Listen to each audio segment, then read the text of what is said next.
Once again, we're back. Shout out to the Mailroom Nation and the Mailroom Goes. Professor Melly Mail, the Hood Postman. You know the vibe. City, click, hood. Let's go. Let's get into it today. We're going to bring in a special guest. Until then, I will be speaking to you because there's always a cipher. There's always a Wisdom Wednesday. There's always time to speak to the people and try to open up our hearts and minds to the things that's going on around us and what can we as a people do better. Shout out to Marlena Williams. Can you hear me okay? Am I coming through okay, clear? Can you hear me okay? Shout out to baby boy. What's good? Man, let's get to it. There, what's important at this most time, and this most delicate time and most trying time, is that Damu and Kiwi. What I really want you to understand, Bowden, what's going on, bro? What I really want you to understand is that our unity was Damu, Kiwi, Vice Lord, Disciple, Stone, uh, whatever your walk of life or whatever your section, whatever your group, movers, Pyrus, Bloods, Damu, Kiwi, no matter. Stones, Vice Lords, whatever, right? GDs, all we want to put us all in it. Our unity, right, would be more powerful than an atomic bomb itself. But we have to get to that point to where we realize that we have to get on code as a people and begin to think about in the sense of where we're going to be 5 years from now. Because if we don't, we will become at some point a permanent underclass. We're well within range of that. But due to the internet and due to the age of people being able to speak out, study, understand, read, and be able to relate observable reality in a way to where you get it is phenomenal.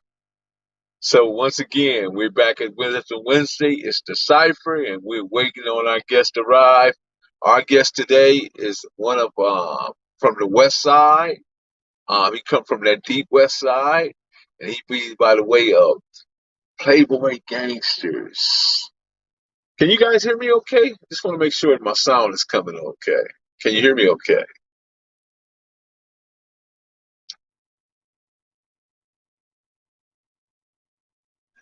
Wednesday at its finest. Man, MP, what's good, bro? How you doing today? Rodney Scott, definitely. First, first one in with the thumbs up. Right on, bro. I appreciate you. For sure. Yes, sounds good. Great, great, great. So, but what I really want to what you guys to understand is that as a people, we have endured decades, centuries, eons of trauma.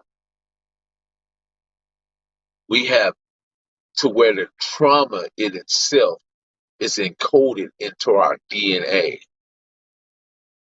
This trauma has been carrying on since the day of 1619 on to present day 22.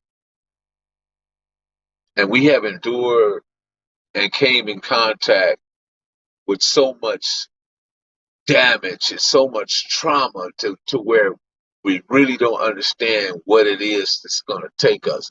But know this, know this. What we have to do is rewrite our DNA. And when I say rewrite our DNA, how we go about that is that we may say, get 10 great things, 10 affirmations about yourself, say them out loud 3 times a day. 3 times a day, 10 affirmations, 3 times a day.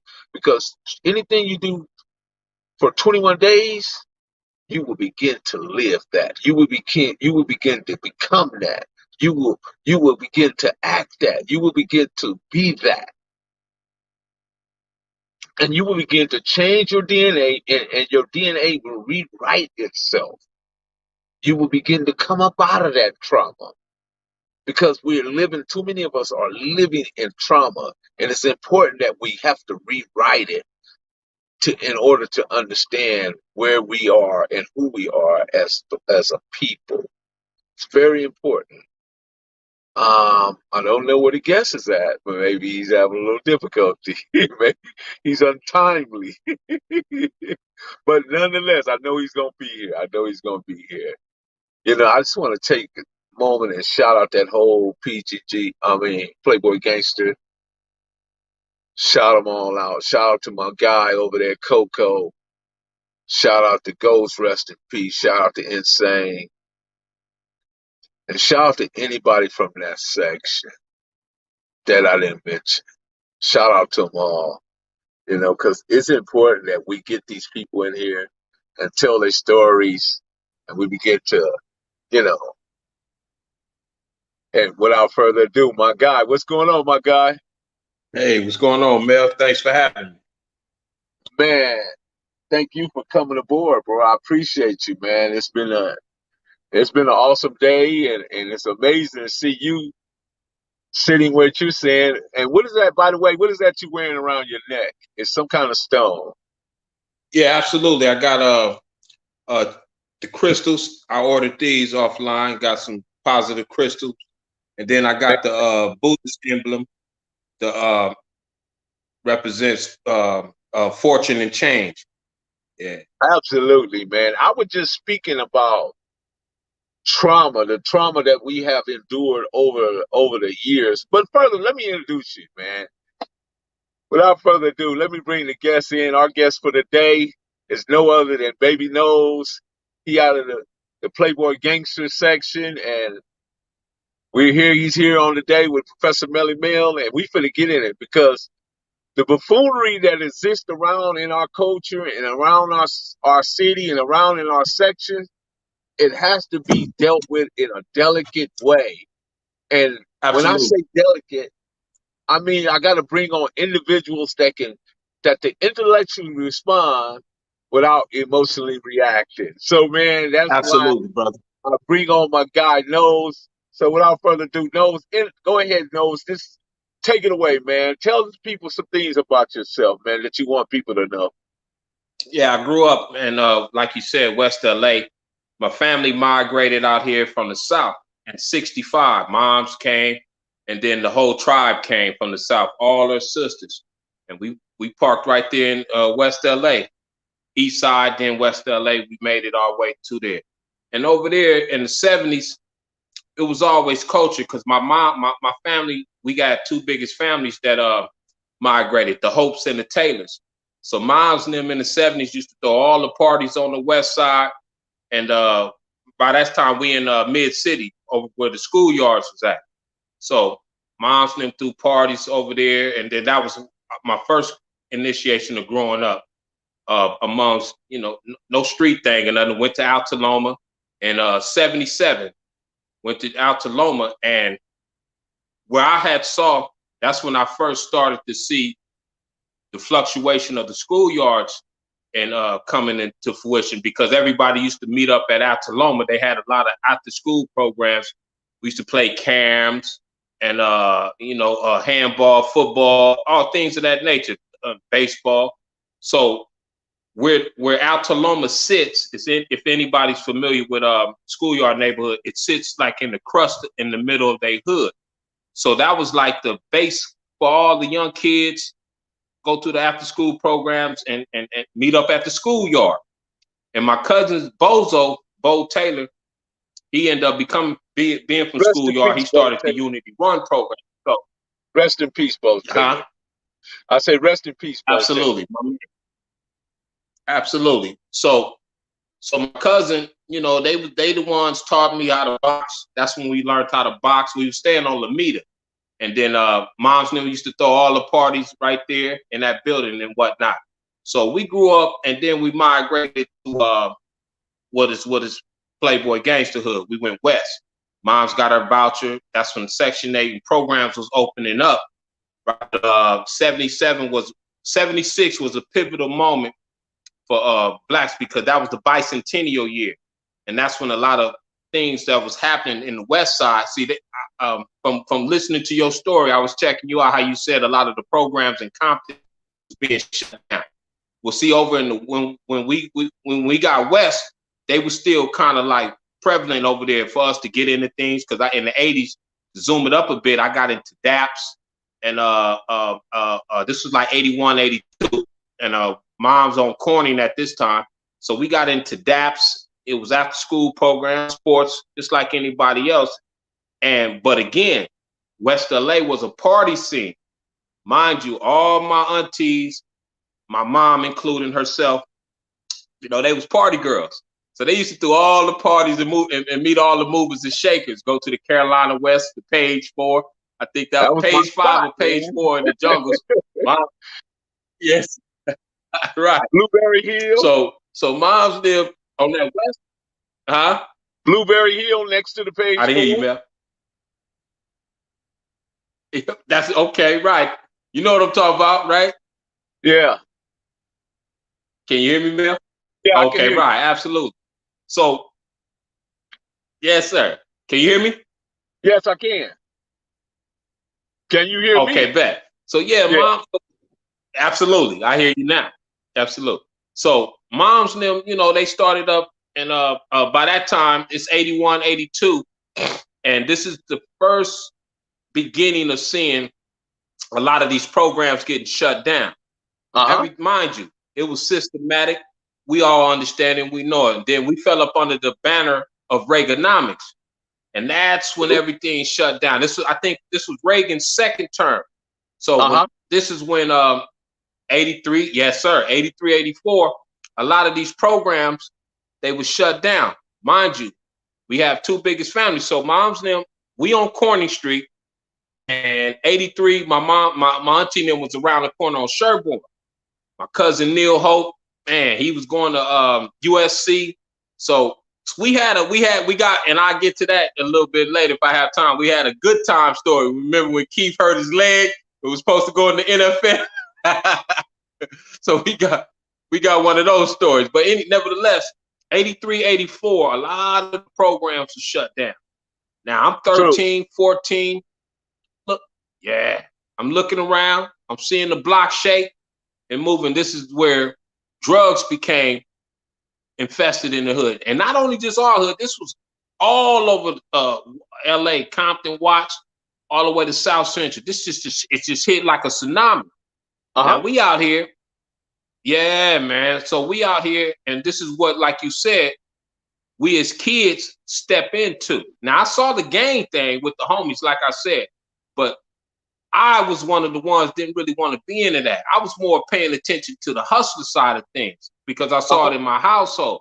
You know, if I had an eyeball for anything, I was more in quiz about the money side of things.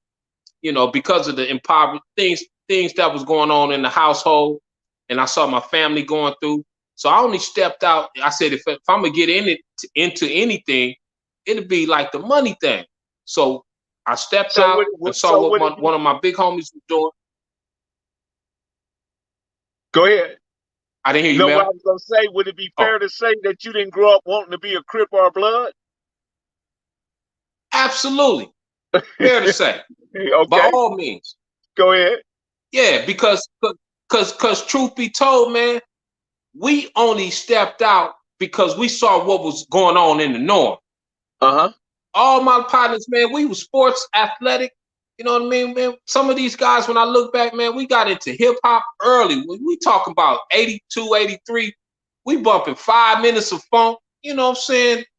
We into the music, we kids, because we already knowing what, thanks to K-Day. And so we already seeing the music scene. So I remember my partners used to want to DJ. My partner Arthur, we started a little hip hop crew back in '83. You know what I'm saying? Before I really got into the gang thing and the dope gang. I remember a lot of my partners, my homie Big Jesse, his little brother, Lil Jess. When Jess went off to the pen, Lil Jess started the Bedrock crew. It was a DJ crew. So I used to see these niggas in the garage scratching and mixing just like Dr. Dre. But they had, by their brothers being from the hood and then by us being around there, we starting to see the homies. They was LBGs, little boy gangsters. And then the big homies is in the hood claiming Playboy gangsters. So we see that going on, but nobody really wasn't pushing that on us. They was just letting us little kids be and whatnot. But we was into the music, we was into sports and things of that nature. So we didn't want to be that. It got infringed on us because it's being on Corning. Everybody hung out on Corning Street. So you come outside, you know, homies, give me that ball, that basketball. You bouncing the basketball, going to route, give me the ball. He like, and then they throw it back. All right, go. So you like, all right, man. So, but what's happening is you getting love. Come here, little dude, standing on me. Man, yeah, man, put this in, you know, a little money in the pocket. And that was my homie Little Insane, because Little Insane stayed across the street. So, but now I'm seeing a different version of Crip. I see the hustling. The bad stuff started coming along when all that, the guns, this is where like 85, 86, when it got bad in LA. This is when the scene of LA, if you was from Compton, Watts, LA, you at the Compton swap meet, you buying Turkish ropes, you seeing low riders everywhere. It was, to go to Compton swap meet was like going to Beverly Hills. Compton swap meet, you getting all the tapes, you getting all the mixtapes. I think that's a little generous on your part. It is. Yeah, because look, seriously, man, and true story. You know, Los Angeles and Cadillac, because mind you, before I say this, the Batarang was out. So we listening to all this music coming out of Compton. So this is our version of like, whoa, Compton got, yeah. So we hearing about, you know, so right, absolute. So we got King Toddy T, King T, and all these talking about, and Mixmaster Spade and all these cats talking about Compton. So we like, ooh, go to Compton.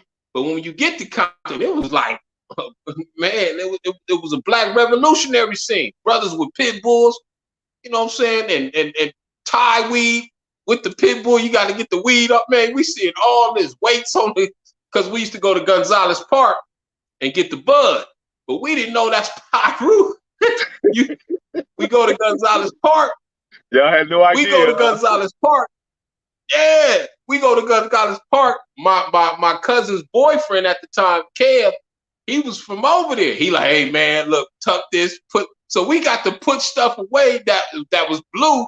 So now we seeing the version of, whoa, Compton out here doing it, whoo. And the cats, red rollers. We talk about when rollers was still going on, red rags and things of that nature. But, right, man. So we seeing that, man, it's a heavy presence of this gang thing mixed along with money and things of that nature. But what I was gonna say was on La Cienega and Cadillac, it was a car shop, AMS. Some Persian boys owned it. Now a lot of the brothers from Compton used to come through there and trade their lowrider in and get the work. We used to watch the cars. We kids, because we go around the neighborhood, see what jobs we could do. So we had minds of hustlers, a means of making money, whether it's collecting bottles, cans, pumping gas at the gas, and man, what the homeless people doing, and no disrespect, because hey, we all got to eat, and panhandling, we kids was doing that, man. Not so much begging, but we was like, can we pump your gas? Can we take out the trash? Can we cut your lawn? Making a few dollars and things of that nature, you know? So we had the entrepreneurship mind for some reason, being way west, and where I tell guys that by us being away from South Central and the East Side, we had access and availability to a lot. It was more of a player scene. But now, like I said, 83, 84 is when the crack, the drugs didn't hit us. Everything is happening. And the gang culture by far didn't hit us. And now it's just everywhere. It's already started up where y'all was at on the East Side, Compton and Watts, South Central. Now they made itself way deep west and west side, where again, these people was like, oh no, this thing that started up. So that's where the mandates and things of that nature start coming on. But nevertheless, the programs got shut down. So we step out, man. This is when 83, 84, 85, and it got bad, you know, by the influx of drugs. And so as a kid, you seeing all your partners making money. Like, but I gotta be from the gang. Can't get a part of the rackets unless you're from the set. So so what my little partners did, we started our own little clique called the Loke Boys. We was under my homie Little Insane because his name was Lil Loke. So we just used his name but created our little banner. But he was the hustler, and we was and my homie Big Bit Nose. They the ones had the block cracking. So he was the hustler. Now I seeing him with Coops, Rancheros, and you know the spot was 2 buildings away from mine. So he getting it on, and he in Sergio Tacchini. He ain't in no khakis. This nigga with curls. Yeah, right. With Turkish ropes. You got right. So and that feelers. In your section, you had LaRue, Dav, and Ricky Riley, right? Yes, sir. Did you know any of those guys? Dav. No. I was a kid when Daphne was started off, but they names rang the bell. See, Daphne was over there by the gears, getting it on. Woo! Okay. And I had learned later on. Yeah, I had learned later on about Daphne when I started getting into the game. LaRue was our plug. You know, we was messing with Big LaRue. So we hear this and Cadillac Bob and all them. Yeah. See, we was I was fortunate to get work from LaRue. Once I stepped away from my homie Mike and started doing my own thing. And that's when I started hearing, when I got later on up and down the echelon, that's when I started hearing about the Davs and all them boys and his brother Dewberry, rest in peace.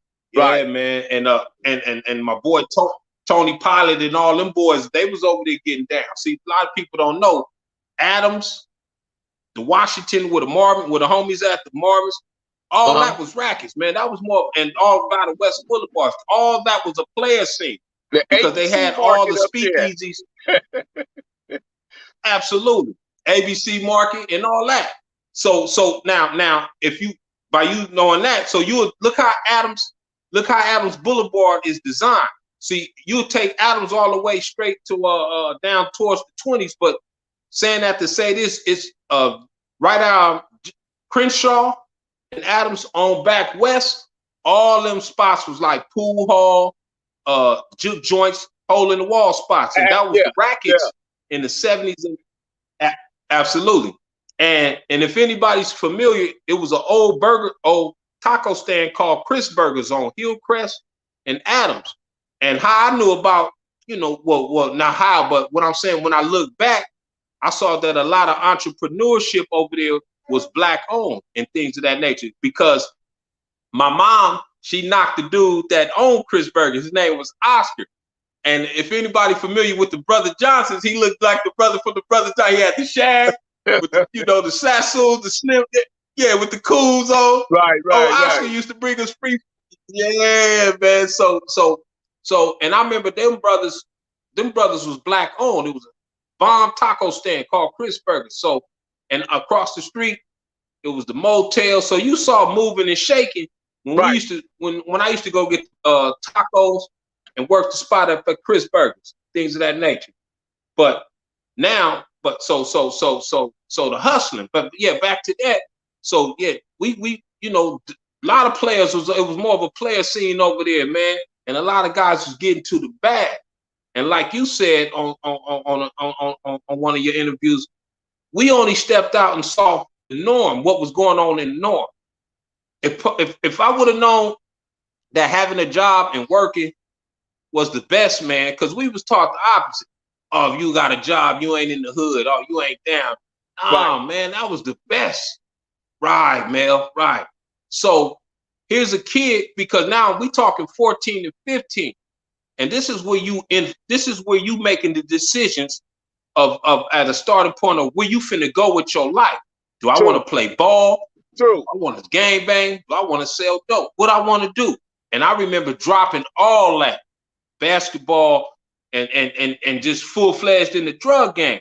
Because what happened was I used to just dabble down. I wasn't taking it serious. But when I entered high school,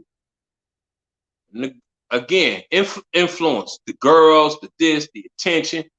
That's all that was. It was all an ego. It was like out of body experience, man. So you seeing all this attention that you wasn't getting in the household, that you couldn't get, you know, from moms because you saw moms going through her thing. So we outside looking for some type of attention and love. And that's what the gang did. Now, by that time, all my partners, they selling dope, they getting it on. And we just knew that we had to give up this low boy shit in order to get a part of these rackets. And so we stopped that, and the homie just said, all y'all from the set, and we took on out there, man, on the streets. And unfortunately, it was like what I learned on my travels with that. Once I went to the pen, I've been to YA, and then once I got to prison in 92, I got to prison in 92. And what's crazy, I tell guys a lot of times is where, well, I was already conscious in YA, because in TS, like I said, that's when I was learning about the CC Riders. I was learning about other gangs, and I was wow. And they like, man, you way over there by all the money. How you turned up like that? Like, man, shit. You know, so all my partners was my celly was Al Dog from Southside, Evil Kirk, them all my boys, man. Rest in peace. Evil Kirk, Bam from Corbett Park. You know, I used to see all the CC Riders, man. I was like, look at these dudes, man. Compton, right. and Them all Compton always homies right there. right. And bro, so I saw how Compton was doing it. I learned about that. I saw the CC Rider thing, and then but I was still gang banging, but I was getting conscious aware, because in TS, the Nation of Islam curriculum is what they was pushing before they went to out Orthodox Muslim. They had the Nation of Islam was teaching us. We talking 88, 80, 89. And my homeboy Ghost, baby Ghost, Roach, he told me, man, he had a Quran, and he was like, man, go to the masjid, go to the segment. Now I'm 8, fresh 19, 20 years old. Man, I don't know. I ain't never heard curriculum like this. You the original people of the planet Earth. You the Asiatic black man. You like, I tell you, Nose, one of the best books I ever read was The Theology of Time by Elijah Muhammad. That's a very deep book. Very deep. absolutely. Okay. Wow. My man. Okay. So, quick question. Theology of Time, huh? Yeah, Theology of Time. Yeah, go ahead. Quick question. At what point did you actually catch the blue flu? I call it the blue flu because the blue flu because when, as a kid, you didn't grow up saying, again, I'm going back to my point, you didn't grow up saying, I'm going to be a Crip or a Blood. You didn't. But something around you had an impact that made you say, okay, the blue flu is where I'm going. At what point did you make that decision? I would say when Lil Insane, homie, and Bent Nose brought me into the spot, man, and I just saw how they was doing it, and they made it be cool to be a Playboy gangster and become a Crip. You know, all that. It was through the hustle, man. It was through what I saw my homie Little Insane, and I said, this is what I wanted to be. I want to be this fly nigga with the money, you know, and step up out here, represent our hood. Now, when I did that, all my partners, like I said, all my little partners that was up under me, Shoot 'em Up, rest in peace. Big Termite, he about to come home. My homie Lil Ed, Big Gangsta Ed stayed across the street. He was under Lil Insane always. Then my other partner, Toots, Diane, her little brother, all these little cats. Huh? What about Eddie Boy? Eddie Boy from Marvin, that's the homie, yeah. See, Eddie Boy when it was older than us, and the Marvin's influx was over there as well. You know, but my generation was Lil Smiley, Cocaine, and all them boys. But okay. Saying that to say this, Mel, that's when we finally made the decision. It was like 80, 84, 85. When we finally made the decision that we gonna get out here, represent the hood, hold the hood down. Then I also, my homie Ounce and my homie Lil Doc Rock, they was up out of Patterson, New Jersey. They pops came out here with them, and he the one that taught me how to go behind my back with the basketball, with the crossover. I seen this kid, he had Tim Hardaway skills back in 83, 84. My homie Lil Doc, Mikey. I was running. So once they seen that I left the ball in the lawn and I'm out here selling dope, because mind you, where I stayed on corner, it was right in front of it. It was just, you step outside, you just see it moving and shaking. So it's like you walking into, like, you see it, hey, little man, you got work? You hearing that? Like, nah, man, I don't. You like, well, can you go give me a 50, or can you, man, what you got? You know, I'm like, hold on. I go to it, Lil, and say, Lil, who, man? I'm like, I don't know, but you know, so he, all right, but you know, I remember making transitions like that, but that's what really made me step outside. It's because of what I was saw. Because of, again, I know a lot of blogs, I mean, a lot of comments, they chew us up and say, oh man, you guys had a lot of choices. You should, well, indeed, once again, indeed, but we talking about a system that took away the programs. See, they don't understand that it was a system geared to take away certain things. Because again, we was in the sports, we into the music, we doing Caltrans before I was in DAPS. We was cleaning up the freeways, taking down the graffiti. We had jobs. I remember Steve telling us, because we'd meet up at Steve was my coordinator, my director. He like, man, I can't take. Yeah, he couldn't take us no more. And this is 83, 84, just before LA Olympics. All this is systematic. This is why I tell people, man, systematic. This was done to us because they took all the after school programs. That's when I started paying attention. And back to your original question, to add into that, that's when I started paying attention what was going on outside. I got preoccupied of what was out going, because mind you, the homies wasn't tripping on us playing that ball. Our little crew, we 13 and 14. They like, come here, go to the store. You know, we saw what was going on, but we had curriculum and we had activity. Key thing, curriculum and activity. Robinson Sports Park, the after school programs that we had at Pasture, where we was in DAPS, because DAPS, they used to come with the van, take us to play basketball, clean up the graffiti and things of that nature. And as time progressed, we would have been able to we had after school jobs. That's what it was. Kept us up out of crime. But Reaganomics, what was going on in Washington. Right there. You see that question right there in the chat?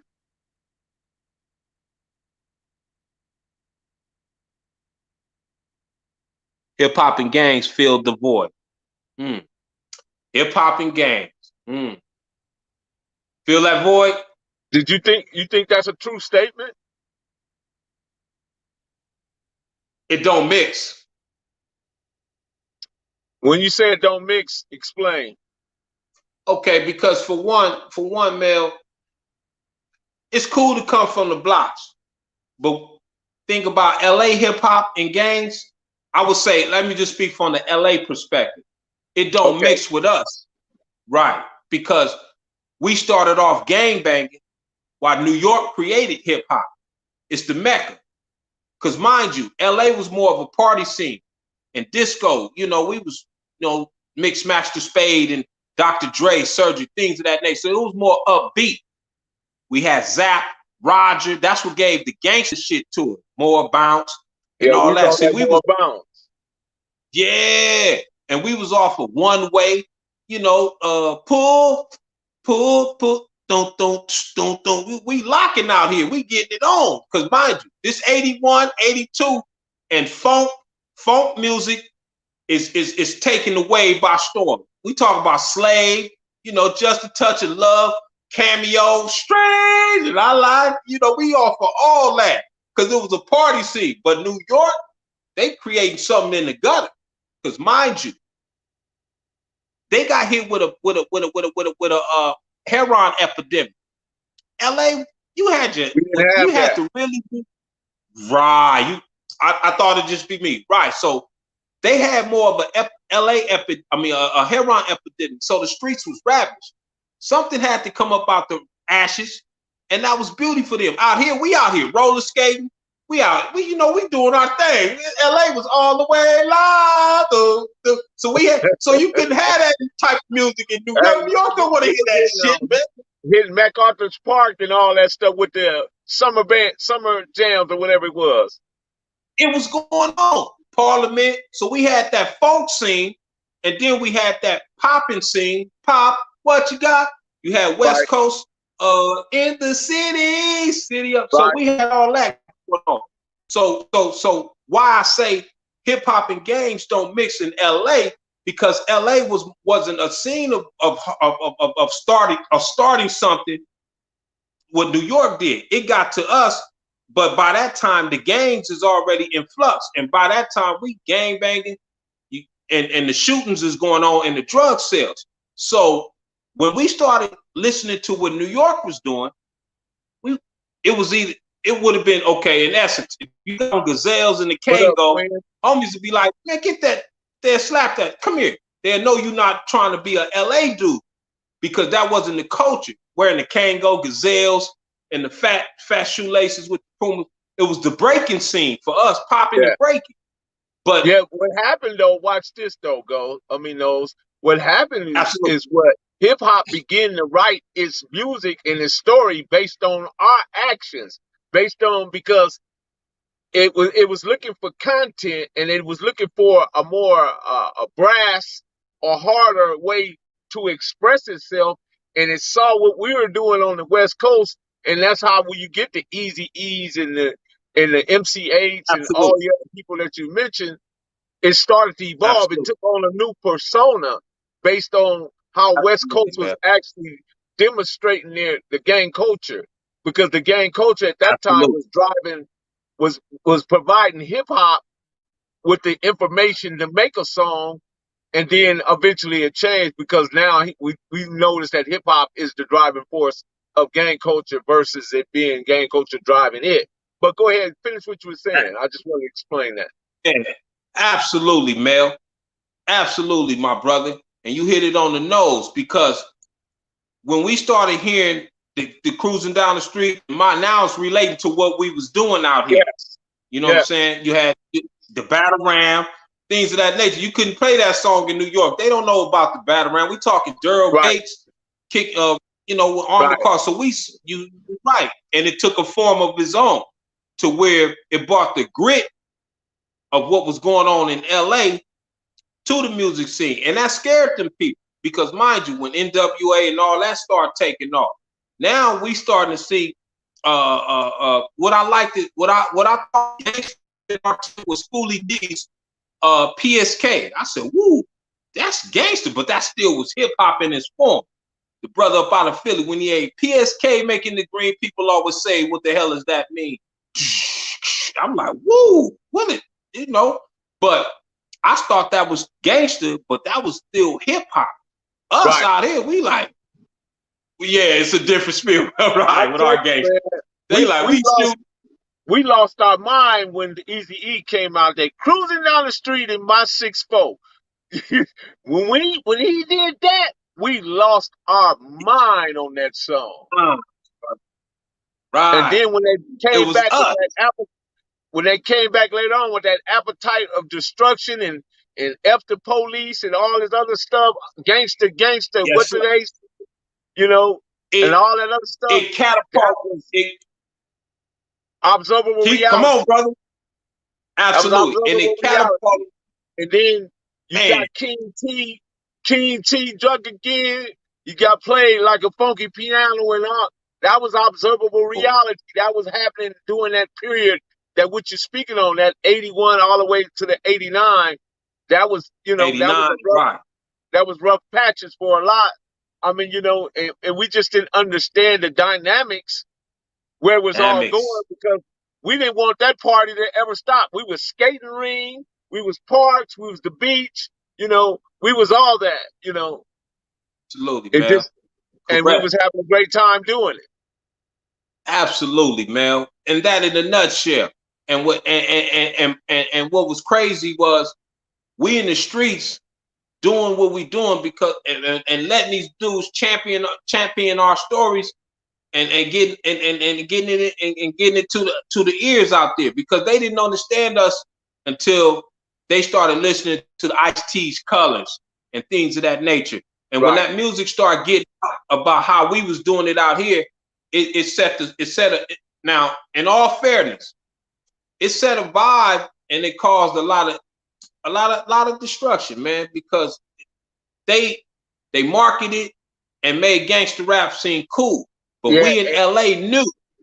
And to Yeah, go ahead. GE's point right there, GE, another pivotal moment is when we start hearing gangbanger terminology in the music. It turned Yeah, everything, you know what I mean? When they actually turned start, everything. initiating it. Absolutely. And that's why we say that when gangster rap in its purest form, Cuban was only taking the aggression that they were seeing in the streets. They wasn't living that.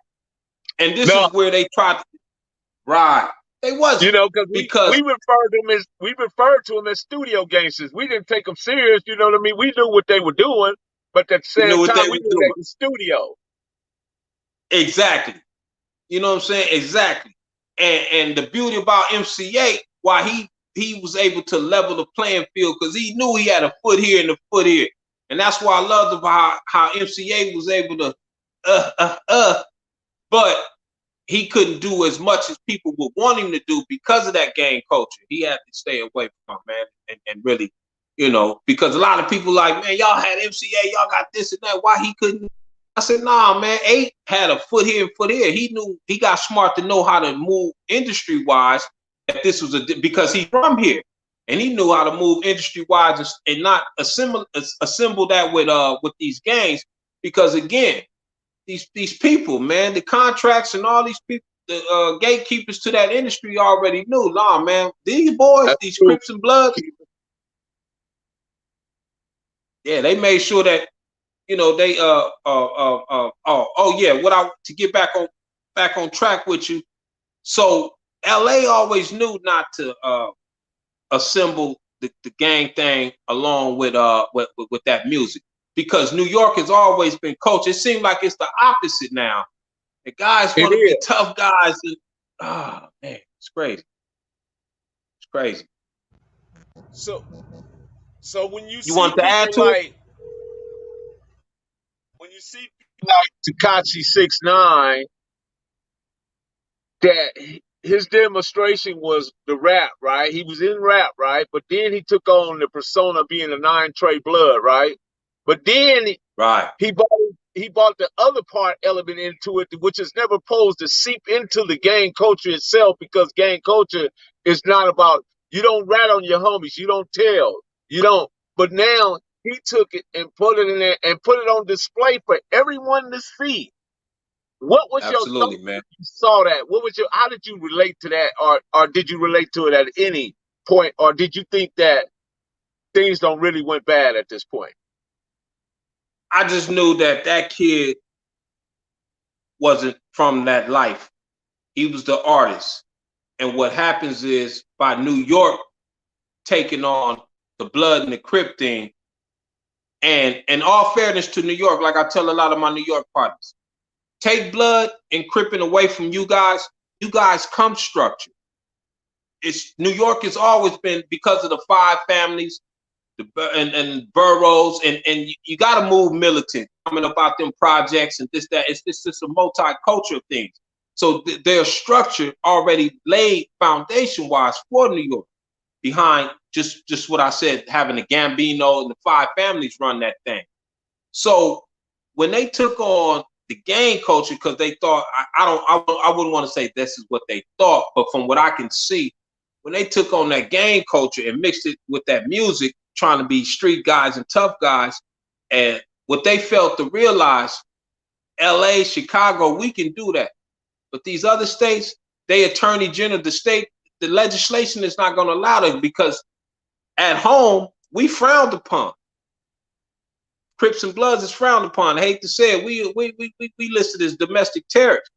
But there's a gradual respect that they have for LA about that, and say, well, we know how them LA boys move.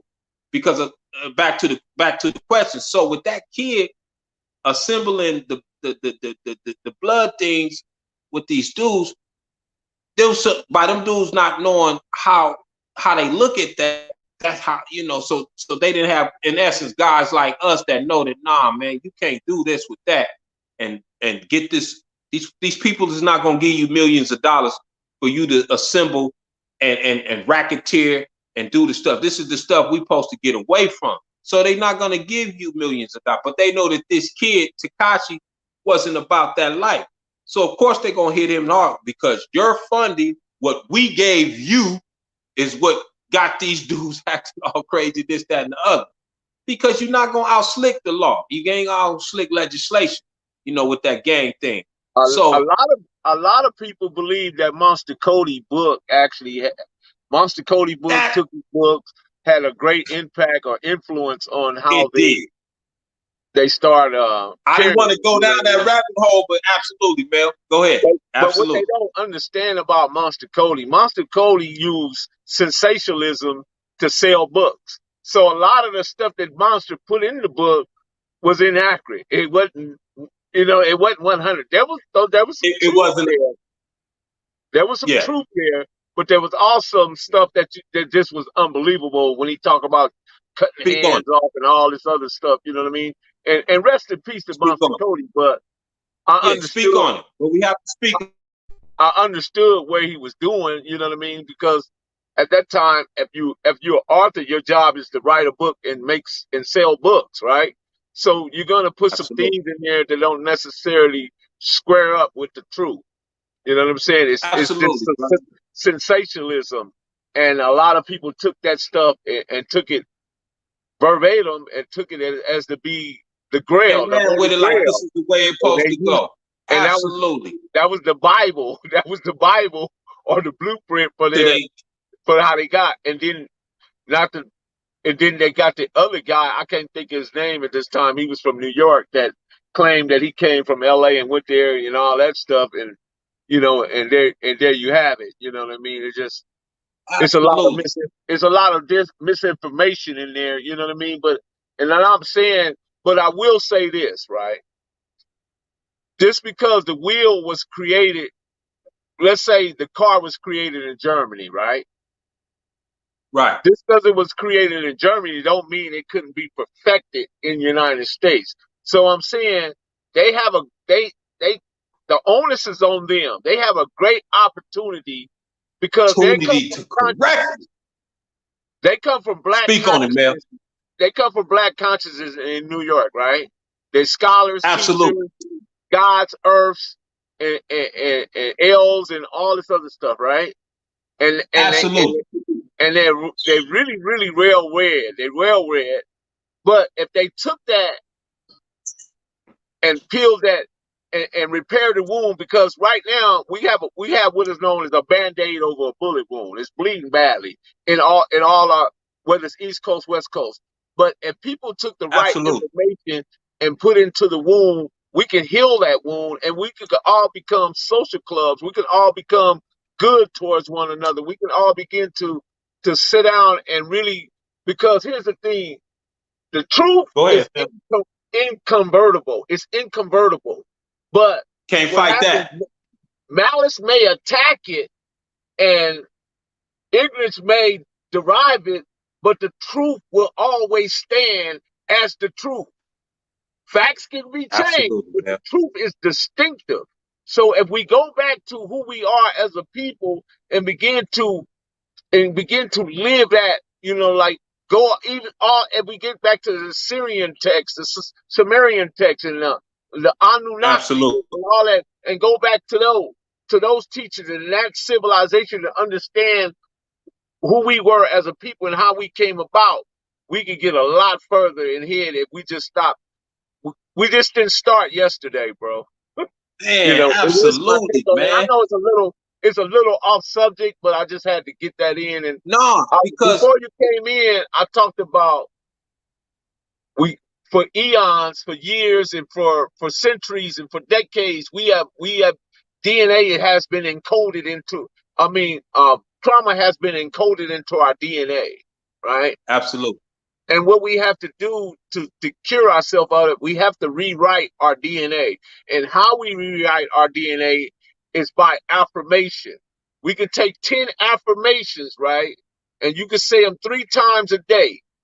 Your body, your DNA will begin to rewrite itself, and you begin to assume the responsibility of those powerful words that you're speaking. But you have to speak them out loudly.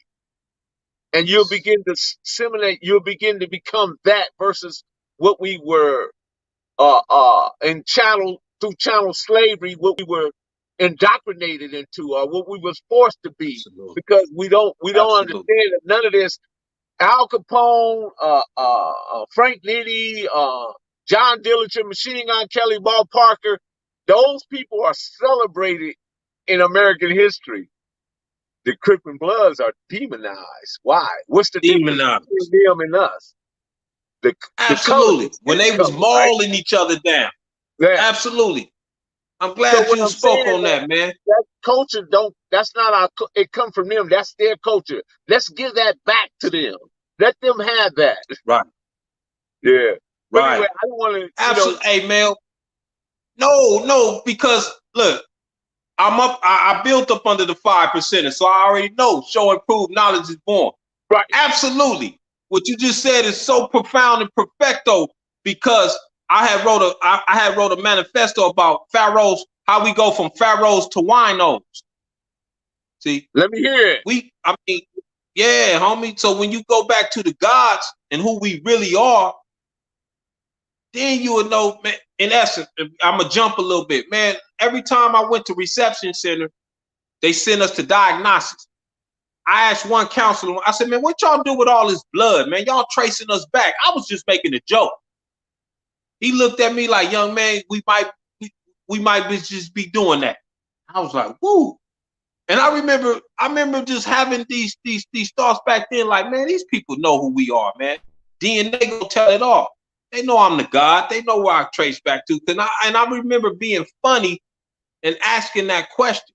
And one of my Moorish partners told me, he said, nah, God, you had act. He said, man, you know something, man. You it's in you. You got to bring the God up out of you.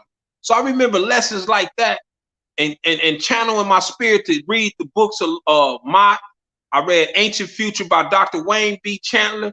I dug into the pharaohs, everything that Stolen Legacy by George Macy. Blew through that. Chancellor Williams, Destruction of Black Civilization. So yeah, absolutely. And that's what I get on my New York partners about. I said, hey man, y'all come from the science. Reverse it, because now that y'all took on this blood and the crypt thing, man, turn it back to its original form. It's social order, what it's supposed to be. That's astounding to me that you go from here and lower yourself down to a lower vibration or lower frequency when your frequency should be up here because of the things that you study. You study the planets, the gods, the earths, the moons, and you understand the degrees and terminologies, how to explain this stuff. But Absolutely. yet you want to lower yourself down to this stuff. It's astounding to me. Exactly, brother.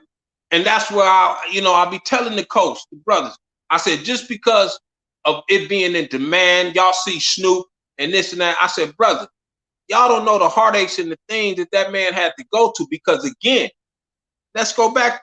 And every time I talk about the streets, I always mix it with the music. Let's go back to the music.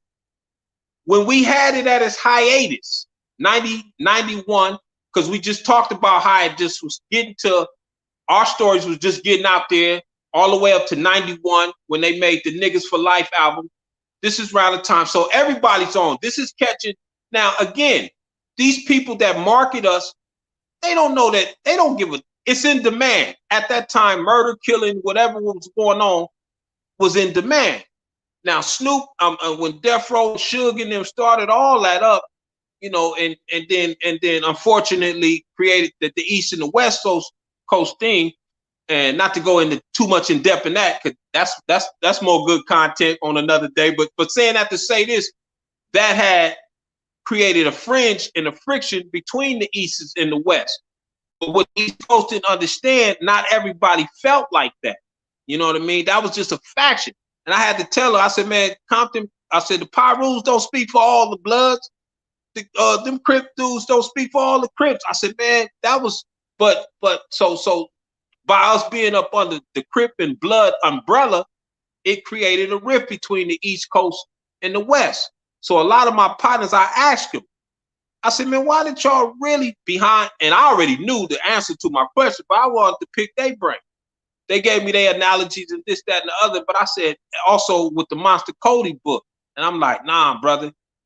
Let me tell y'all about Senyinke Shakur, the Monster Kody that I didn't know personally, but his curriculum of the new African movement got to the Gangsta card in prison. I'm going to jump a little bit, Mel. Is that okay? Go ahead. No, do your thing. Okay. When Kody, what happened was, mind you, this is deep. Let's go back to 92. Okay. What was the A-Trade gang? What was the A-Trade gangsters responsible for? It wouldn't be no gang truce if they didn't do that on Florence and Norman. Right. Now, right. So now, here's the spotlight. We talking spotlight. When football, Kiki, when he did that, unfortunately, to Reginald Denny, he did the Crip wall. Yeah. Legislation went crazy. Right. They said, what? Right. So now here's the first frowned upon on us through legislation. Now, 92, it created a gang truce. Now Monster Kody was in Pelican Bay. It's when he's conscious. He's sharp. He broke away from the CCO movement. He started the new African movement with Tani Shakur. This is true. He had Pac. Now, this is what happened. The manifesto that he gave Pac, he gave that to Pac. That's why Pac started the new African movement. That was Kody in his ear. And so Kody, keep going, Mel? Yeah, keep going. Oh, okay. So this is 95.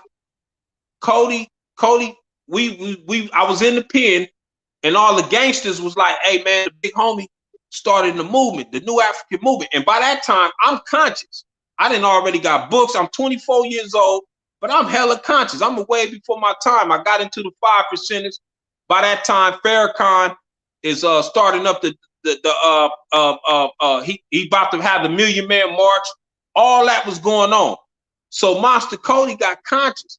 Then what happened? 60 Minutes interviewed him from Pelican Bay. Now, within his darkest moment, he has a redemption story. Here's his redemption. So when Kody got the spotlight, now spotlighting attention to a lot of people, man, like you said, back to the writing of the book, the manifesto, people will take that and run with it like verbatim and think that this is the truth. So he had at that time the world's attention. Monster Kody, reputed gang member, changed his life, this, that, and the other. He started the new African movement. A lot of people don't know if Pac was finna assemble some funds to that movement. And it was for all the political. Geronimo Pratt came home. He paroled from Donovan. Mumi Abu was still locked up. Like I said, this was when all the political prisoners was there you go. These brothers was getting ushered in through Farrakhan, through Pac music.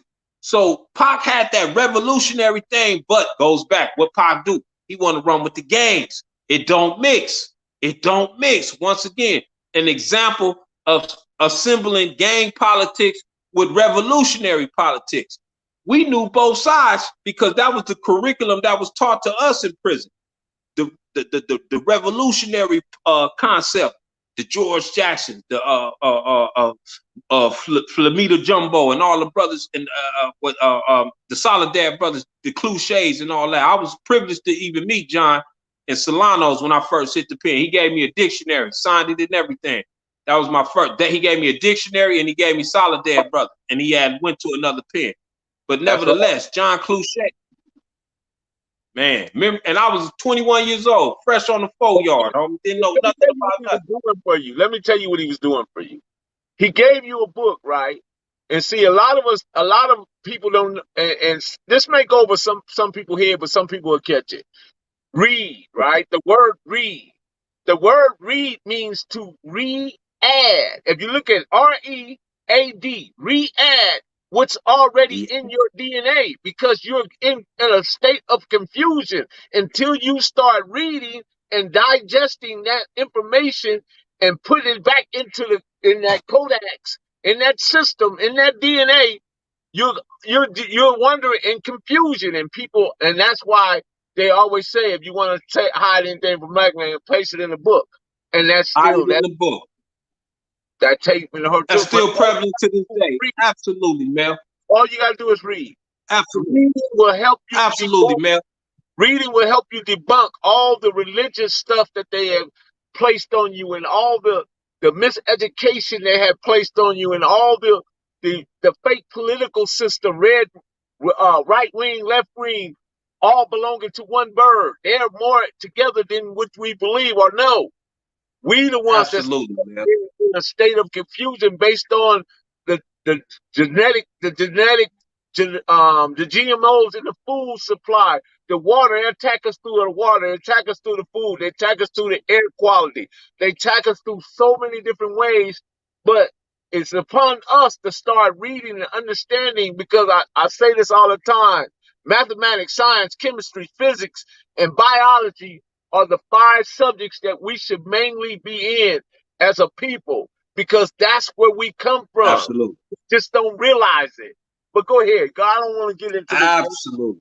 All it causes me to do is reassign it causes me to reassign my DNA, free myself from ancestral drama, master soul lessons, while cultivating the abundance for it to flow. You know what I mean? Because we got to get out of these different mindsets that we picked up from Europeanism and being lost in the wilderness of North America. And we got to understand that was not given to us for good. It was given to us for us to remain destroy. Because the moment we go to prison, right? The moment we go to prison, we're left with a deficit. And the deficit is that we could. When you talked about the snake, you the one who told me about the snake, right? Tell me about the snake. What did your mama? Oh, Big Insane. What did your mother about the snake? Oh, when I was going upstate? No, when your mother told me about the snake that couldn't grow. I'm not familiar, man. Maybe I was having a conversation with somebody else. Well, somebody told me that mom gave him a snake, right? Okay. And he placed a snake in a box, and he was wondering why the snake wouldn't get no bigger. And his mom explained to me the snake is not getting bigger because you had limited his environment. You got to make the environment bigger for the snake in order for it to grow. But that was just an analogy that he was using. I thought it was, but I apologize. Nah, no thing, Mel, but that makes perfect sense. Because how can one cultivate something if he's not experienced to different things? And what they thought was right. Because again, go back to Kody. In his darkest moment in Pelican Bay shoot is where the thinking and they say through triple darkness, through the mind, through triple darkness is when one see the light.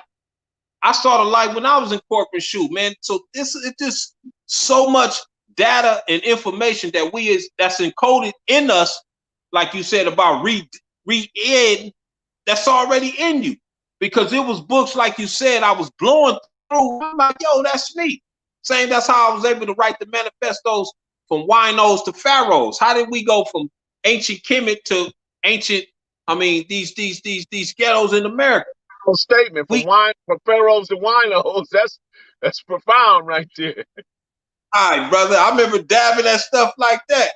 And so, and again, like you said about chemistry, we alchemists by nature. Look what we do with the turntables. Those brothers was alchemists. You mixing sounds and vibrations and frequencies and putting it all in the truth. Right. That's the alchemist, brother. So you're right. we yeah, go ahead. No, Come on in with me, man. Oh, okay, but yeah, so that's alchemy within itself. Together the channel sounds, mix it, and take this and that. That's an alchemist on the turntables. So we just was lost and found, like the Honorable Elijah Muhammad taught us. Lost and found nation, homie. right. So once right, man, the degrees has always been us. We got to get these degrees channeled, homie. Get this peripheral, this pineal gland working. And that's why I be on my brothers from the East. I said, brother, y'all started, man. How you think I got conscious if it wasn't for y'all? I wouldn't know about the 5% of the L's or the Dr. Malachi Yorks. We was tapping into everything. The pharaohs to the gods. Another book, People of the Sun, Children of the Sun. Man, we blowing through shit like that in the pens because of the East Coast information. So this is where we became conscious, where now it's the reverse of what a lot of these brothers on the East Coast, which I ain't mad at them. I said, man, y'all got the blood and the Crip thing started up, but take it, y'all have the power to take it back to its original form, its original source. We get that the gangs in New York started in New York with the Irish, the immigration. We get all that, the 1800s. We understand that. But the carnage started with them Irish and Italian, and the other races, Eastern European influx that came out here through Ellis Island and started up the thing. But you also had smart gangsters like the Bumpies, the Numbers, and things that. So we never take that New York don't have no. There's no gangster in it, y'all. We understand the rackets, but we talking gang culture. It doesn't mix with that because this thing is frowned upon throughout the world through legislation. So of course they're gonna throw the hammer down on them brothers harder than they would in a sense of us being from LA, because they know that's LA. And then I always go back to everybody always through the hip hop culture kind of loses their lives on our watch. Because again, our people are being salesmen. They're being salesmen of who they were told they to be versus who God intended them to be. See, that's a difference. Right. You can't be a salesman of what the wilderness of North America taught you, because that came out of chattel slavery thought. That's a slave mentality. That's not a lifestyle. That's a death style. Death style, brother. Absolutely. You gotta understand that God intended you to be much more, but all He needs to do is discover, because it's all in front of you, it's around you, it's above you, it's under you, it's side of you. It's already here. It's just that you need to get out of the state of confusion and rediscover or reassign your DNA to that of a positive nature versus the nature that you've been induced to by the Europeanism. Absolutely. I agree, brother. It's a philosophical vehicle of spiritual and intellectual enslavement that has three ends. That's to underestimate, undervalue, and undermine you on everything you ever do or created. They will not ever credit you for who you really are, because if they did, it would begin to bring them down. You understand? Absolutely, brother. Yeah. So they always lie, cheat, move the goalposts, make the hole bigger, make the hole smaller, whatever they got to do to get by or cheat you out of your right, your birthright, or your understanding of who you are as a black melanated man. We're the makers and the owners. Absolutely. What's up, makers and owners of the planet Earth? Absolutely. Say, what's up, what's up, Nose? I don't know who Westside. Okay. You got Mac Don in there and a couple of people. Okay. Hey, what's going on with the brothers? All right. That's yeah, Mac man. Don. And if they know me, they always knew that Baby Nose always one of them dudes that tried to use the mind, even through all this rubbish that I've been through. Man, I appreciate the love and the fellas tapping in, man, because this is important that, man, what you were saying and what we putting out there, because a lot of people they need to know that, man, we sat up in the can and picked up these books and read, and we know this information. That's why I get on some of my homies. No, show lines ain't your enemies on the street once you hit that can. Them the same dudes that schoolyards, gears, 60s, whatever, homie. when you hit that penitentiary, these become comrades, homie. These guys had my back. You know, we looked out. We made sure they ate. He didn't get a package. We made sure we looked out. Well, why we can't do that on the streets? If they do it in the pen, why they can't do it on the streets? This is what I always tell people. There's one of the reasons I see why, because guys are afraid to come home and it'll make them think that they lose their reputation. Fuck all that. Fuck that. I always tell my dudes that, man, fuck that, man. Them excuse my language, but cause I get mad because I tell dudes that, hold on, homie, you just was in the pen. Why would you come home and man, tell these dudes the truth? Oh man, you know, man, the homies think no. And one of the reasons why, because guys that know this information, such as myself, do not come home and put this atmosphere out there, regardless of guys that still. And then I run into the, oh man, you can't tell these youngsters nothing, knows, you know, this and that. And I say, okay, to a degree. But if we live and breathe, because a lot of my young homies, what happens with them, they'll go to the can, and then that's when they, man, you was right, big homie. I say, yeah, I know sometimes experience is the best teacher, but if I didn't lived in proof and went through that, homie, because, and then I would say for my neighborhood, a lot of us, we didn't ever take on the aspect of being OG. You know what I mean? I was always still looked upon as a little homie. That's why it was nothing for me to grab a little homie, jumping, you know, let him jump in the car, take him around, this, that, and other. Now he could be fully engaged in these wars. But me being a homie, oh, it's my little homie. Come on, ride. And that's where I had unfortunately I had a tragic thing happen to me.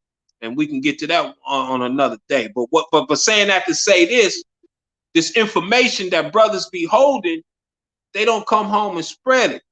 Because they'll feel that it takes away from their street cred or their gangster. Nah, man, that makes you the better man.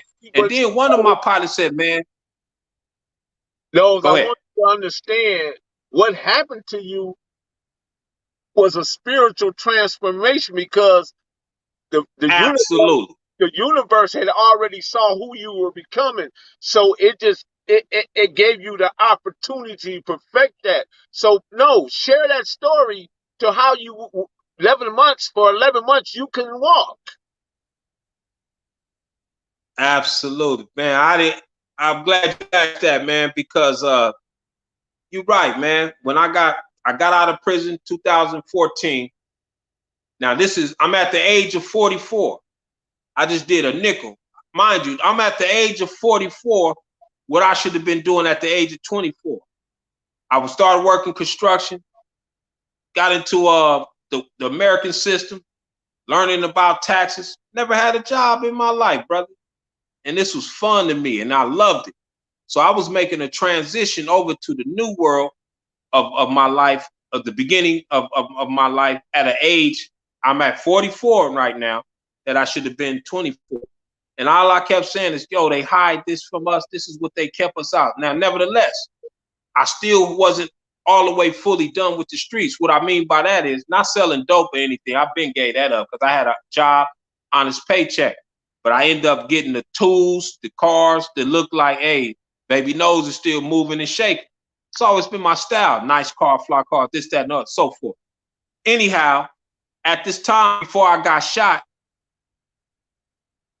the signs was there, right? And I knew, like you said, Mel, it was a spiritual awakening, spiritual thing that's finna happen. Because again, God, the Most High, knew he got it, but he ain't ready. He got it. He's not. I gotta give him something, because I thought I was one of the toughest dudes. I done withstood everything. Stayed in corporate shoe, been in prison, fought, did all of this, stayed down, so forth. So I got shot when I was 15, survived that. I thought I was one of these tough guys. But something had to bite me in order to get me to fully make this transition to where I'm at now. Now, the signs was there. So I'm working this round. So 2014, 15, 16, I'm up. I'm working, having fun. Got a job out here in for this company called Mount Sinai, Jewish company. Man, they had all the contracts in Pacific Palisades, Venice, California. Man, beautiful. So I remember landing this job up until 2 months before I got shot. But all these signs was there. I'm not paying attention to it, right? Moms end up, one of my homeboys was caught. Moms end up, moms end up throwing me out. So now I'm homeless. Because see, I don't mind sharing this story because it's prevalent to where it got me at now. All the signs were there. I'm homeless. I'm out. So now I'm like, living in my car, but I got a job. The job is keeping me sane, work construction. But I knew in my past it was some things in my past that I had to reconcile with now. So one day I go grab my little homie. Again, my Lord, hey, little homie, because he was my cellie in the prison. So I felt, okay, he home. Let me go snatch him up, holler at him, this, that, and other. Now, again, he's active into what he's into. I'm away from that. I'm old, but I'm living off that. I ain't tripping on that. They know me. I ain't got to worry about it. I'm not again. But he's active. Now, this social media thing is what these kids is going on. It was an invert of that. I go to the store, mail, boom, pull up, go to the store, get out, get in my ride, boom, 13 shots. Only one shot hit me. First one hit me and it ravaged my spine. Boom, I'm slumped over the wheel. Boom, boom, boom, boom, boom, boom, boom, boom, sky. The little homie get away. He ain't untouched. I realized everything at the moment of my spirit leaving my body, brother. I realized what it was all about. It was like something left me. I say this all the time. A lot of people are he far-fetched. He don't. Nah. It was like a light leaving me, and I knew that was Satan. The Satan that just left, just like a light. And I was slumped over, and I slowly felt my spirit leaving my body. I didn't panic, didn't cry, didn't care about. I just saw it was like Carlito's way on the gurney. Sorry, boys, can't go for me on this ride. And I took it like that. But as my spirit was leaving, my soul, here's the difference between spirit and soul. My soul ate at me. And I said, because a flash went into my brain, like, I got to make amends. No, I can't leave now. Whoa, come back, spirit. Oh, we got work to do. I got to talk to my mama. I got to make amends with my girl who I hurt, the women I hurt in my life. I got to talk to my brother. Wait, hold up. I got to commune with the dead. This is all going on. I'm like, wait, whoa. I can't. So spirit, I grabbed it. Come here. Went to see the side now. Mind you, I got a crescent moon and a 5-point star on my arm. I got another metaphorically tattoo. I got gang tattoo on my back. These people don't, this is Cedar Sinai. These people don't give a damn about saving. Who am I? Who am I? This is the same hospital that let Biggie Smalls die. Allegedly Eazy-E, one of my homeboys passed up there and Pop Smoke. And the reason why I say that as an example, because if you DOA, you dead on arrival. They call a meat wagon to come get you. You don't get rushed to no hospital. That means life is, they're not going to send no ambulance. If you're dead on arrival, they call a meat wagon, and you going downtown with a cold cake. Cold body cold slab. So if the ambulance come get you and take you and rush you to you, there's life in you still. So what is it about me? I always ask myself that these people saved me.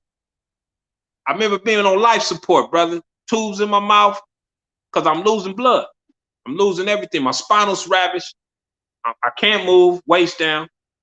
They had me on all these tubes and all this and that, but I'm looking at the life support machine. I'm still living.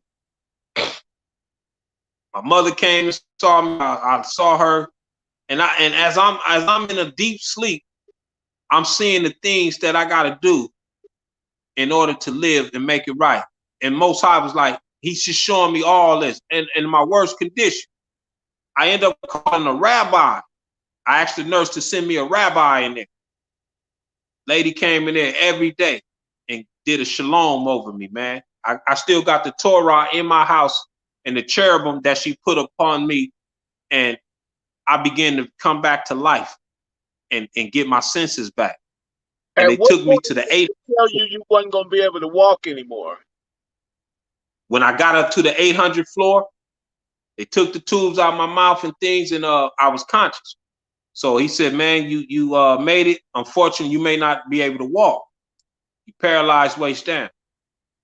And that's when I was like, ooh, I can't walk. I'm really, because I was so numb. I thought I was numbed up from drugs. I remember trying to move. He said, you paralyzed from waist down. And you might be paralyzed for the rest of your life. I just did like this and looked out the window. I didn't cry. He left. So now here's conscious. I said, okay, the mechanism in my brain. I went from the rehab. I'm in the wheelchair. Now I transitioned to the wheelchair. I'm in the wheelchair. I told myself, God, come on, man. My ego, my process, I got to get up out of here. And I started to reprogram my brain on how I think. I started talking to spirits. I started communing with the dead. Hey, brother, I'm sorry. I didn't mean that. I was just gang. You know, it was like that movie Tales from the Hood when Double K went to the experimentation, brother, and had that train. That was Baby Nose. And I say that unbiased. These people know that I'm a game story. I did wrong in them streets, bro. I hurt it to my family. I hurt a lot of people. I sold a lot of drugs. I did things that so I had to make reconcile. So I started to change my thinking, man. And once the thought process started changing, then I went to this chakra, the heart. And I always said, yeah, you know my heart. I only did this stuff because I thought it was the thing to do. I never wanted to kill, gang bang, and do all this crazy stuff. No, God, no. Heal the heart. And I started coming from compassion to here. And this is where life started to come back into my body, the bloodstream. So to get to walking, I remember being in the wheelchair rehabbing, just like 9 to 10 months into my rehab of being in the chair. It started to move. I'm like, okay. And the man said, if it moved, it'd come back. Next thing you know, I started rising up out the wheelchair, sitting back down, rising up out the wheelchair because I was determined to be an instrument for the God. I knew better.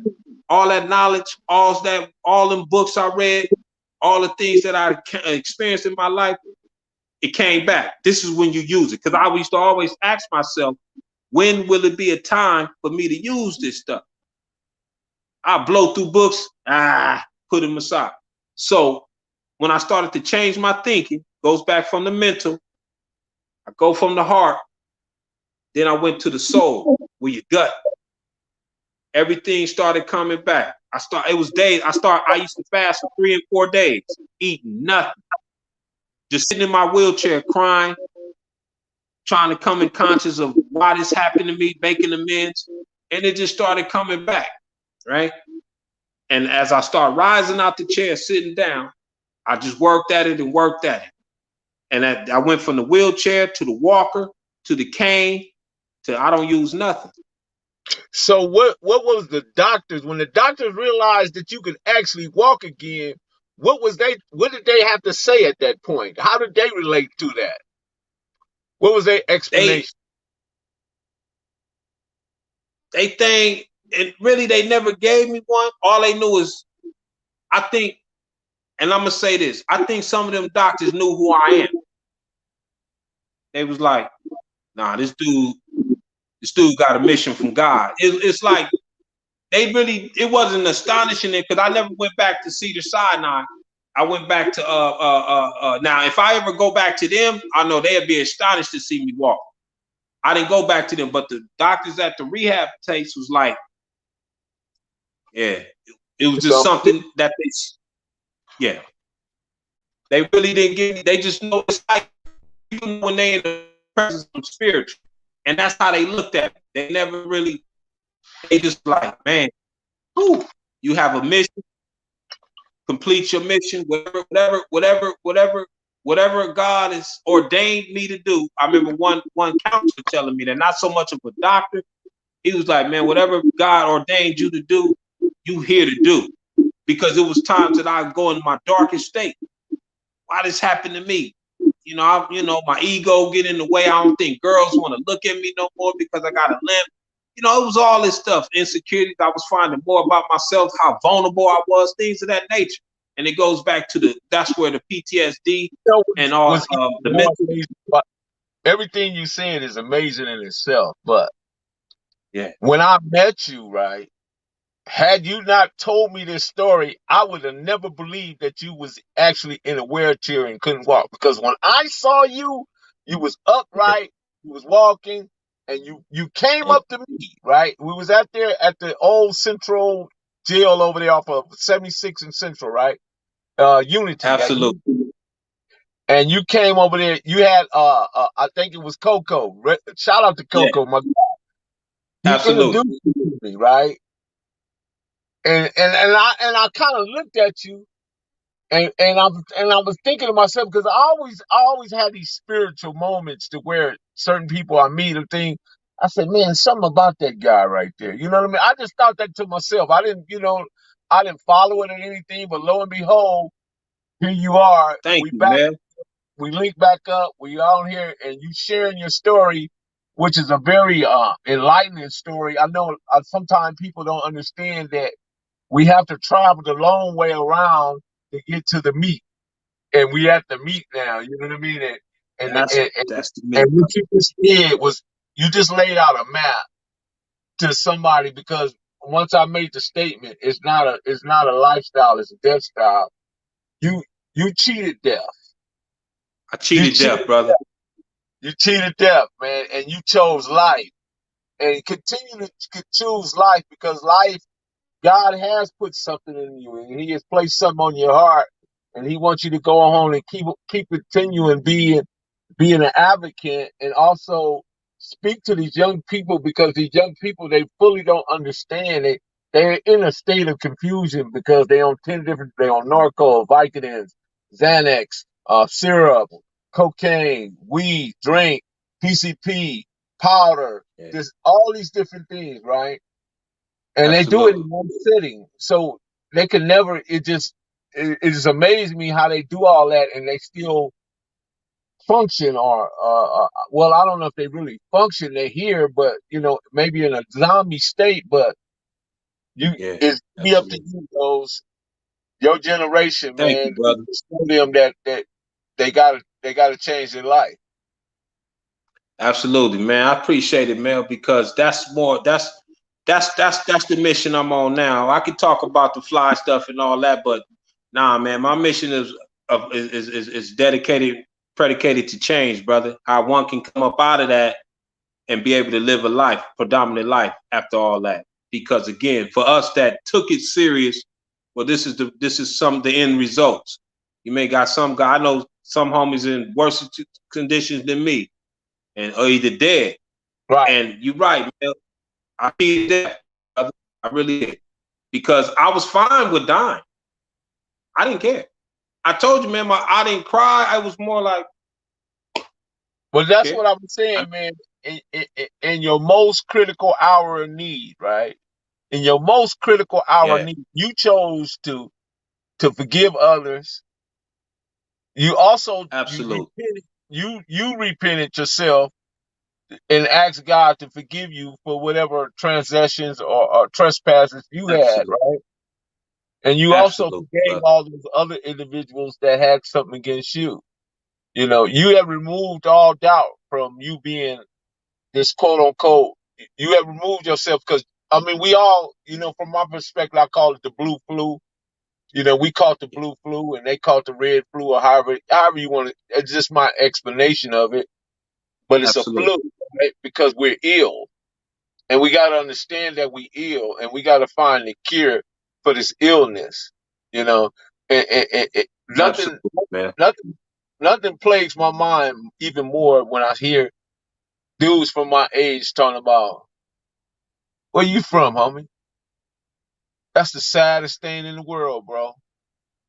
Instead of asking me, you know, black man, Hey, what can I do for yeah, you? or introduction. Yeah. You know what I'm saying? So Yeah, and then you find these guys, they more worried about, you know, this type of thinking, right? It continues to right. plague our community, but it's not, it's not, it's not bringing nothing good, man. We got way more in common than we do not in common. We got to continue to build, man. We just got to continue to build and fight through this circle, Absolutely, brother. Absolutely. I'm with you, man. And I appreciate you having me, man. We'll man. talk to tell that story, man. That's awesome, Yeah. man. I ain't gonna hold you, no, man. I appreciate you coming on board, man. It was very thought provoking. It was enlightening, and hopefully you influenced some ears out there. You know what I mean? And people took everything Thanks you for said, having and they can understand that, man, it's still life, man. We still got life out here, and let's continue to me. Yeah, build. it's a Salute to you, baby nose, man. spiritual journey. You and Coco out Yes, there. sir. And let Coco know, man, that I'll be talking, because Coco know my boys, man. He knows Sammy Joe and Big E, Eric Marshall. They're my guys, Yeah. Yeah. So Yeah, Sammy and E. Yeah. yeah. Yeah. So Them my boys. he gonna put me in contact with him, man. Excellent, man. Them brothers is good brothers, man. Hey, I know you ever them see dudes from back Nolan in out the day. there? Who? Nolan, you ever see Nolan? Who you say? Nolan, I didn't hear you, Mel. Oh, Nolan. Nolan. Nah, I ain't seen Nolan since '8. Okay. What about P Money, Pope, Big Yeah. Pope? Wait, I didn't hear you, Mel. Do you know P Money, Big Pope, Big Poker? Big Pope, P Money? I don't know his real name. From Mansfield? No, I think he's from Playboy Gangsta. From No, he's from Marvin. Big Poke? Yeah. Nah, I don't know him. Okay. Nah. Okay. Like Eddie Boy know Okay. from Marvin too, right? Yeah, Yeah, Big Eddie boy. Yeah. yeah. Yeah. That's a G homie. Right on, man. Yeah. But anyway, knows want Yes, to sir. give a shout out to you and your family. Continue that spiritual journey. Continue to uplift, build, and teach, bro. Absolutely. Hey, man. Salute to you, man. Hey, Without that, man. salute, man. Thanks for having me, Mel. And I'll Let's do it talk to again, man. you. Yeah, we will. I'll talk to you soon, bro. Okay, brother. Right on. Yeah, man. We was in there. We was getting it in, man. And the guy, I allowed him to go all the way around because I wanted to bring him to that moment, because that moment right there was very special. What happened to him in that transition, and that spiritual moment that he felt when life was leaving his body, and he just grabbed it and pulled it back. That was deep, deep. We need more like him to talk to these youngsters, because these youngsters, man, they take this stuff so granted, man. But anyway, you guys have any questions? I usually, man, shout out to that guy that gave me that chat, man, that super sticker, man. Shout out to you, man, Roger Scott, man. And I tell people, I be wanting to answer, people ask questions and do stuff, man. But what's the point of even allowing that if I can't get, something, $1 or $2 or something, you know what I mean? Because I know there's so many questions you guys want to ask, knows, yeah, baby knows, God bless everything you touch. Yeah. But anyway, and I appreciate you guys anyway for following me, pressing the thumbs up and all that stuff. But it gets a little deeper, man. There's so much information, there's so much to be shared, and there's a lot to know. Shout out to Sherry Boy. What's going on, Sherry? Thank you. I appreciate that, Sherry. And when you guys have questions, I would if I don't mind answering any question, but there's some questions I won't answer based on, you know what I mean? If you don't want to send $1 or two, why should I answer it? Right? This is my take on it, right? But anyway, I appreciate you guys. I love y'all. Shout out to Michelle doing much a wonderful job. What's going on with Johnny Sullivan, man? What's happening, Johnny? What's going on with you, bro? I've been seeing you saying things in the chat. You okay? Oh, my cash app. Let me see. Where's my cash app? Let's see.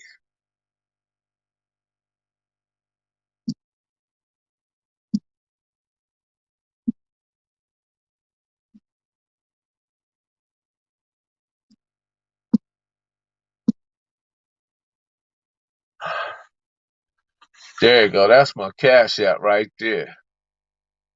Thank you, Marlena. That's the cash app. Yeah. Thank you. That was yeah. It was heartfelt. God's property, definitely. Shout out to God's property, man. You guys be sure to tap in with her on the Miracle Juice 91. Very healthy. Have plenty antioxidants. Just great for your skin, great for your inside. It's an inside out thing with her. You know what I mean?